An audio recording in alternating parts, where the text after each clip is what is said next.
Boom, we are alive, ladies and gentlemen. Found a little spot on my property today that I thought would be nice. I wanted to go over a moment in my life that I think really helped me learn about wealth. And it's a constant reminder to affirm to ourselves something important. I'm going to start with a quote from a gentleman named Seneca. Now, as one of my favorite quotes, it says, "If you live in accordance with what others think, you'll never be rich. But if you live in accordance with nature, you'll never be poor." So we rewind my life back to when I was 18 years old. I had hitchhiked down to Central America. I was living in Guatemala. I took only like $1,000 with me for 6 months basically. And I ended up working at a hostel. Now to get there, I had ended up in the back of the trucks with chickens, on the side of the road waiting for hours. Crazy moments where you just, first off, I suggest to anyone who's young enough or brave enough to do some of these things, it's really a moment to find yourself, but ending up in a country where you don't speak the language, putting your thumb out and having faith in the universe to teach you things about yourself, that you would be able to overcome any obstacles that came your way is a huge part of this story. But when I got to Guatemala, and I was working at a hostel, and I was a bartender at the hostel, and this is basically how I was making my way. I'd play music sometimes at the place as well. I'd make money in a bunch of different abstract places, whether it's, again, sometimes I would do music lessons. But remember, I'm like 18 years old right now, so this is like a totally different Tiho. It's a much different part of my life. But it's extremely important to understand. I kind of had a sour taste in my mouth about capitalism, so I wasn't really interested in business in any way, shape, or form. And I ended up going to these yoga classes that this beautiful woman would teach. And I kept going every day. She had wonderful yoga classes, and I'd play music. We started to become friends. I'd play music, and she would dance and spin fire. I don't know if you've ever seen people like spin these poi or the things on strings and light them on fire. So I'd play music, and she would spin fire, and we ended up hitting it off. And she actually became like my first, I guess, real partner of my life at that time. And unbeknownst to me, she was worth around let's just say a significant amount of money. So I went from being a street kid to living in like $10 million homes, driving $100,000 sports cars, like overnight pretty much, between the ages of 18 and 20, as we started to further develop our relationship. And for the first few years of our relationship, she pretty much paid for everything because I didn't really know what I was doing. And I owe her a great debt of gratitude for that. Like even some of the instruments I own today, she bought for me in that relationship. But one of the things that it taught me, aside from, that other people can be very supportive of you in your life when you're trying to figure things out, is that wealth is not always driven by this monetary relationship. She had access to a lot of capital, but every day she would go to work and do rolfing, which is like this deep tissue structural integration. And I would constantly see her help often older people who couldn't walk, their hips were stuck. And over the course of like 5 or 10 sessions with these individuals, people would be able to walk again for the first time. And she didn't make very much money doing it, considering how much she helped those people.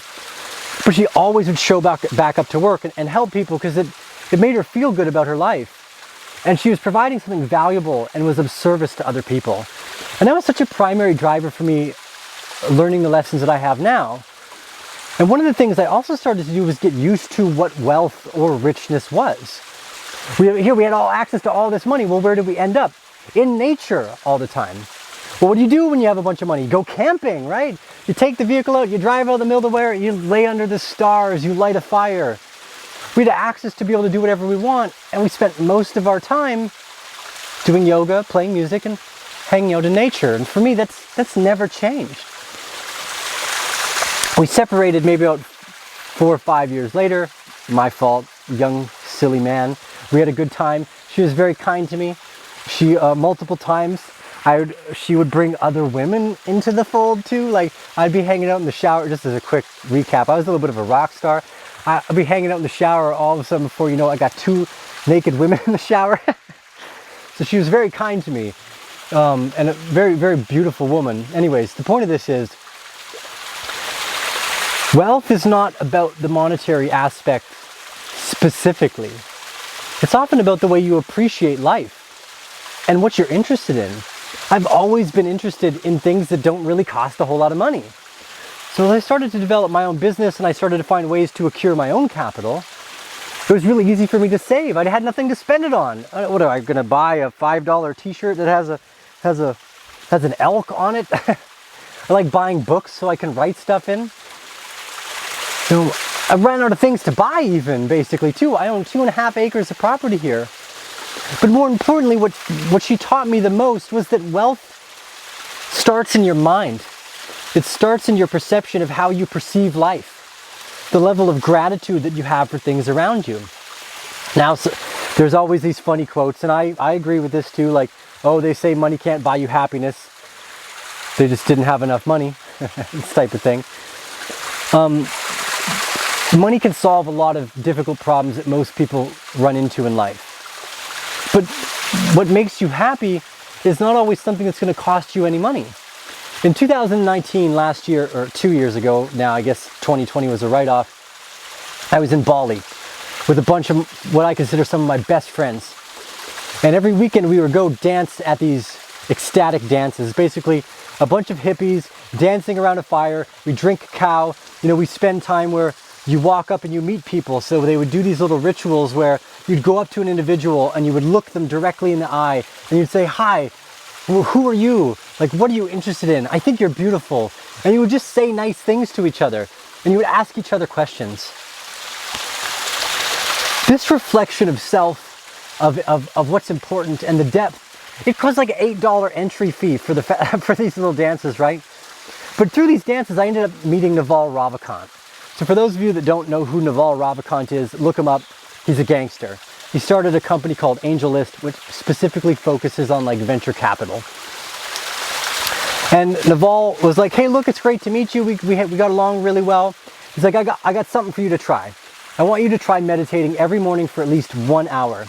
And if you can get through 60 days of that, call me again. I'm like, well, here's a reason to call Naval again. This guy I consider like one of the best in the venture capital world. So I'm like, okay, every day, an hour of meditation as soon as I wake up.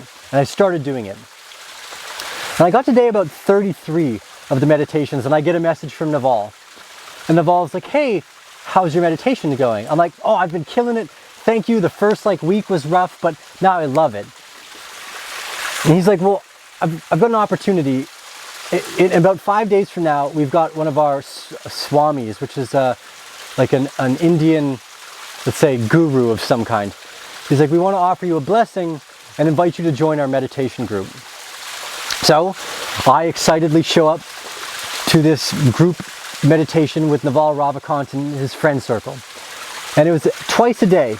We'd sit down for like 2 hours a day, sit down, close our eyes, boom.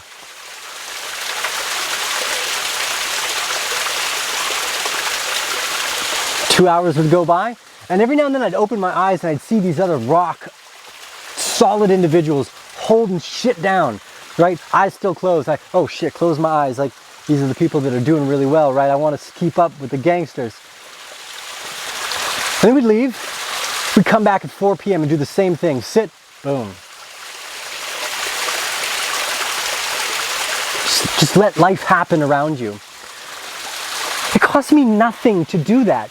$8 entry into an ecstatic dance to meet what I consider one of the most prolific venture capitalists of our time, who's done an amazing job. His philosophy around angel investing is like bar none. It didn't cost me anything to sit down and meditate, but it's been one of the most prolific moments in my life the last few years was these group focused meditations. And as I get older and as I start to understand the things that happened and what I learned from my first partner, the wealth that she offered me wasn't about monetary. It wasn't about the fact that we were living in $10 million homes or that I was driving a Porsche or a BMW on Fridays and then jumping in a Lexus or a Mercedes on Thursdays. We had access to do whatever we wanted. And the things that I enjoyed the most were the moments when we would sit out under the stars and be at peace with this crazy universe that we live in. Which brings us to today. I live in the jungle. I have this really unique place where I can drop in and enjoy what I consider to be the sweeter, finer things of life. You guys asked for more vlogs like this since we did the 10 years and the road ahead. The markets are tumultuous.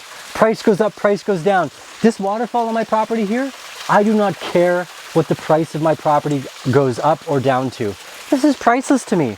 I have access to fresh water whenever I want. Probably gonna build a little sauna over here so I can jump in. There's a little pool down the way that's like waist to almost neck deep. It's fantastic. And a big part of the question is, what's the value of life to you? Not the price. If the thing that you want to do as a value is sit down and read a book, don't let the money stop you. The things that often most what we want to enjoy are right in front of us, and we will continue usually to try to reach these things that are not there. Like, oh, when I make it this far, when I make this much money, then I'll do the thing that I want. Don't wait. Don't let life pass you by when most of the things people want to enjoy are the simple, valuable, deep wealth and richness that life has to offer in just the basic beauty that there is. Your ability to appreciate the leaves, the smell of earth, doesn't matter how much money you have.